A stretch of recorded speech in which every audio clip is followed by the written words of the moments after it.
বৃষ্টি থেমে গেছে, আর মনে হচ্ছে শহরটা যেন নতুন করে জীবন পেয়েছে। ভেজা রাস্তায় লাইটগুলো ঝলমল করছে, প্রতিটা রিফ্লেকশন যেন একটা ছোট্ট গল্প বলছে।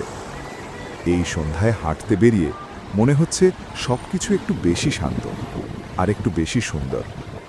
পায়ের নিচে হালকা পানির শব্দ, চারপাশে ঠান্ডা বাতাস, সব মিলিয়ে একটা ফ্রেশ ফিলিং।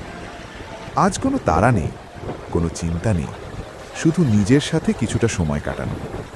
এই ভেজা রাস্তায় হাঁটতে হাঁটতে মনে হয় জীবনটা আসলে এমনই হওয়া উচিত, সিম্পল, শান্ত আর আনন্দে ভরা। দেখো, ছোট ছোট মুহূর্তগুলোই কত বড় সুখ নিয়ে আসে, যেগুলো আমরা অনেক সময় খেয়ালই করি না। একটা বৃষ্টির পরের সন্ধ্যা, একটা ছোট্ট হাঁটা আর একটা হাসি, এইটুকুই তো যথেষ্ট ভালো থাকার জন্য। এই শহরের আলো, এই ঠান্ডা হাওয়া আর এই মুহূর্ত, সব কিছু মিলিয়ে আজকের দিনটা একটু স্পেশাল হয়ে গেল। হয়তো বড় কিছু না, কিন্তু এই ছোট্ট ভালো লাগাগুলোই জীবনকে সুন্দর করে তোলে। তাই যখনই সুযোগ পাও, একটু থামো,